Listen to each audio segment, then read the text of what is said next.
नमस्कार दोस्तों, आप देख रहे हैं ब्लैक बॉक्स से समाचार। दोस्तों, नवरात्रि का पर्व चल रहा है। पूरे देश में नवरात्रि की धूम है। माता के भक्त भिन्न भिन्न उपायों से देवी दुर्गा के नवस्वरूपों को रिझाते हैं। उन्हीं में से एक मां कालरात्रि का स्वरूप छत्तीसगढ़ के जांजगीर चांपा जिले में चांपा नगर की बीच बस्ती में विराजित है।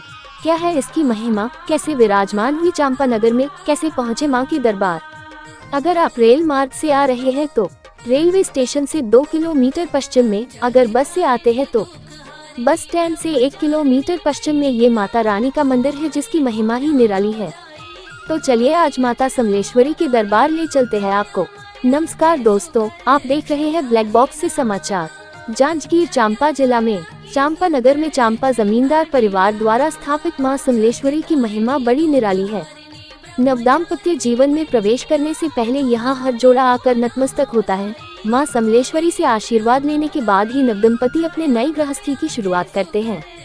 यहाँ मां समलेश्वरी को नवरात्रि पर्व में तिथि अनुसार भोग लगाया जाता है, जिसका अपना विशेष फल भी है। प्रतिपदा को घी का भोग लगाया जाता है, इससे रोग की मुक्ति होती है। द्वितीया को यहाँ शक्कर का भोग लगता है, इससे दीर्घायु की प्राप्ति होती है। तृतीया को दूध का भोग लगाने से सभी प्रकार के दुख दूर होते हैं। चतुर्थी को मालपुआ के भोग से विघ्न क्लेश पास नहीं आते हैं। वहीं पंचमी को केले का भोग लगाने से बुद्धि कौशल में वृद्धि होती है। षष्ठी को मधु के भोग से शांति प्राप्ति होती है। सप्तमी को गुड़ के भोग से शोक दूर होता है। अष्टमी को नारियल का भोग लगाने से ताप शांति मिलती है और नवमी को मां को लाई का भोग लगाने से लोक परलोक में सुख मिलता है। यहाँ महाअष्टमी की रात नींबू माला समर्पित की जाती है। जानकारों के अनुसार सन 1760 जमींदार परिवार के द्वारा ये मंदिर बना था। मंदिर समलेश्वरी व्यवस्थापक समिति के संरक्षक राजमहल चांपा कुमार साहब रुद्रेश्वर शरण सिंह तथा अध्यक्ष कुंवर भिवेंद्र बहादुर सिंह हैं। चांपा में समलेश्वरी देवी की प्राण प्रतिष्ठा और स्थापना का इतिहास काफी रोचक है।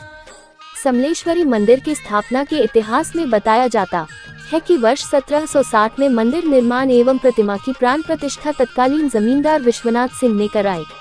पूर्व में हसदेव नदी का पूर्वी भूभाग उड़ीसा संबलपुर रियासत के अंतर्गत था। पश्चिमी भूभाग रतनपुर रियासत का क्षेत्र था। किसी बात को लेकर उस समय एकाएक संबलपुर रियासत द्वारा रतनपुर सियासत पर चढ़ाई कर दी गई।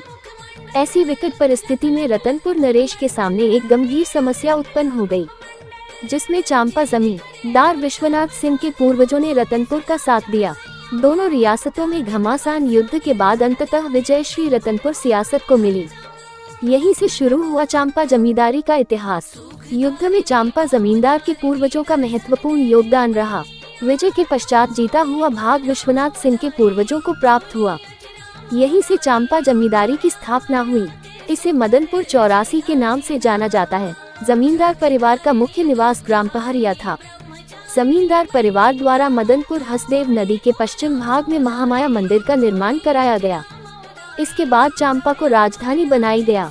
नदी के पूर्व भाग में स्थित चांपा चून के उड़ीसा संबलपुर से जीता हुआ भूभाग था, जो चांपा जमींदार के अधीन था। वही प्रजा माता समलेश्वरी संबलपुर की आराध्य थी। यह आस्था 2 राज परिवार के सियासी लड़ाई के कारण बन चुकी थी। वही प्रजा की आस्था न टूटे, इस कारण संबलपुर की समलेश्वरी माता का मंदिर भी चांपा में बनवाया गया। रियासत की समलेश्वरी देवी मंदिर का निर्माण चांपा के जमींदार परिवार ने निर्माण कराया। साथ ही उन्हें अपनी चांपा जमींदारी की कुलदेवी माना। चांपा की कुलदेवी है मां समलेश्वरी। हर साल चैत्र व क्वान नवरात्रि में यहाँ मनोकामना ज्योति कलश प्रज्वलित होती है। यहाँ जवारा का अनूठे तरीके से विसर्जन किया जाता है, जिसमें बड़ी संख्या में भक्त लौट मारते हैं। मां समलेश्वरी को चांपा की कुलदेवी भी कहा जाता है। ऐसा माना जाता है कि मां समलेश्वरी देवी की दरबार में आने वाले सभी भक्तों की मनोकामनाएं पूर्ण होती है। इसलिए चांपा समलेश्वरी भक्तों की आराध्य एवं पूजनीय है, जिसकी महिमा का गुणगान भक्त स्वयं करते हैं।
रे भाव